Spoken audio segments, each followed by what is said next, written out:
Hi, JIT Preparedness /info. Glad to see you guys along with me today. Hey, I want to talk about a couple of different things with you guys, so if you just kind of go along with me, we'll be talking about it here down the road. See you there.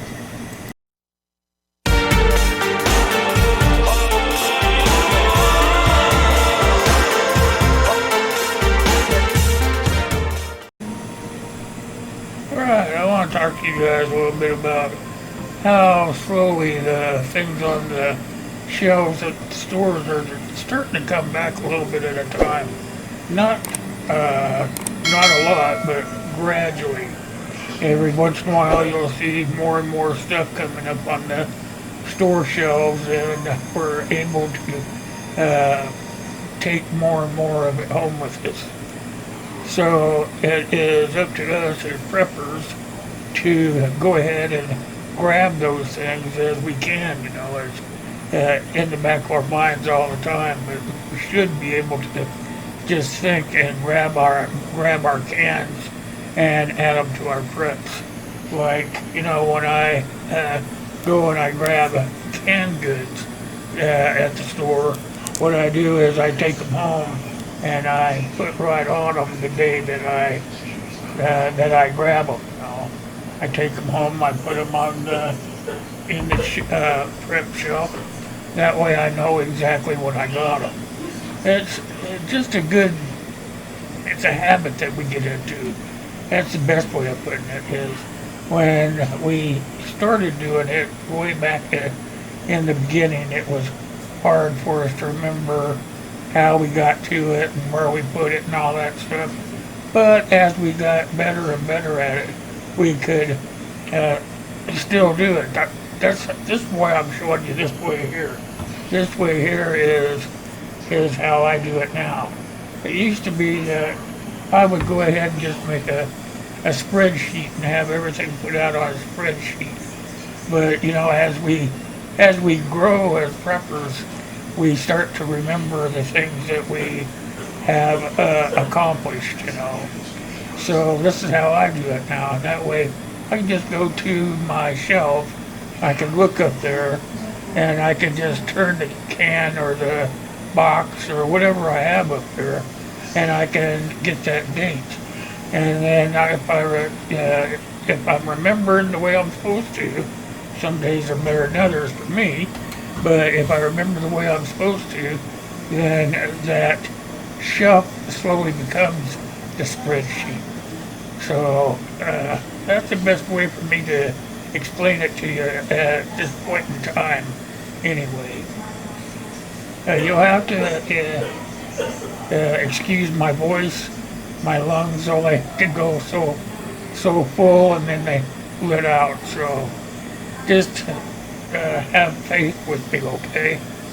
So that's like this one right here. This is what I'm talking about in boxes.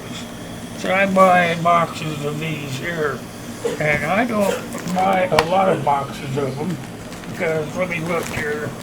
If you look out this end where I have it circled,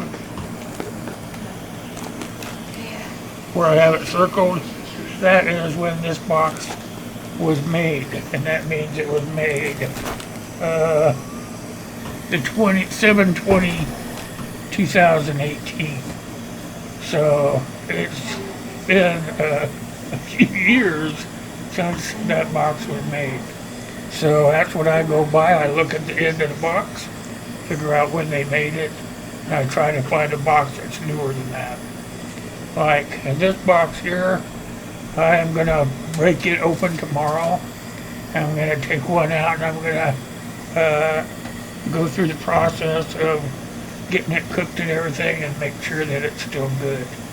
I'll try to make a video of that for you guys so that you can see exactly what that entails and all that. But that's what I'm going to do for this time.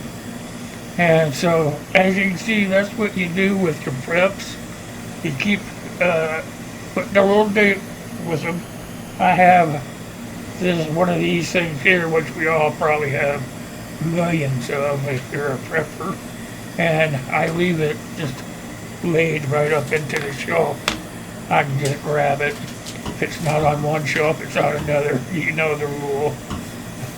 Look for it if you need it, right? Alright, that's pretty easy. We have to go back to the basics. Remember, the food is not coming to the shelves as easily as it was before, but it is coming back a little bit in bigger demands.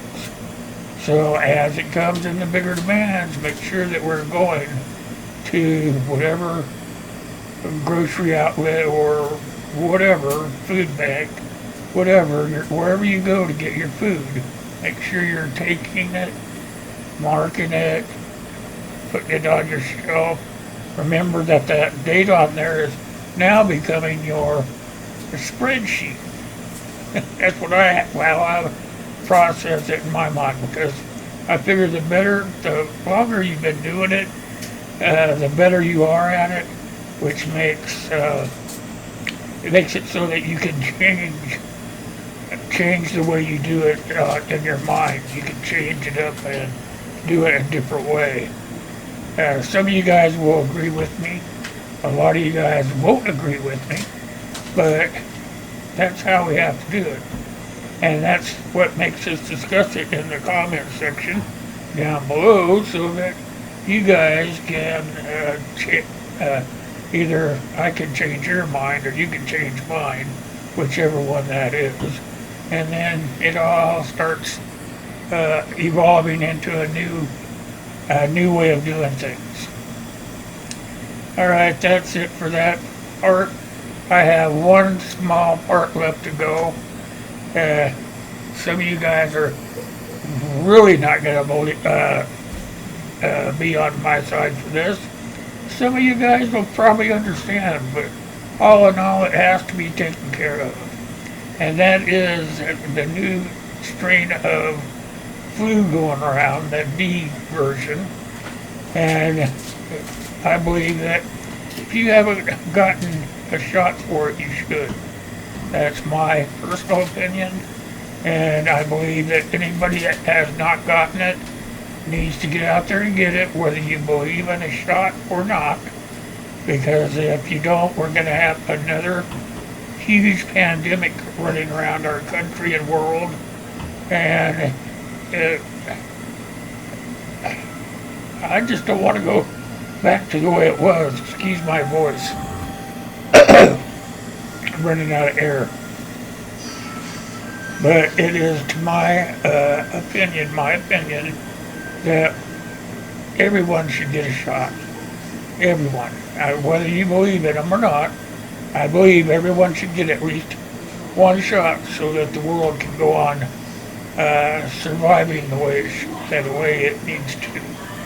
The sooner we can beat the thing, the sooner you can go back to the way that you want to live your life. But in order to survive this life, you need to get the shot. And that's all I got for you. And if you have any comments, make sure you put them down below. You know how I am. I always answer all your comments. If your comments are to be answered, I always take the time to answer them. Alright. Till next time, you guys, have a safe and lovely life, and God bless you, God bless me, God bless the U.S.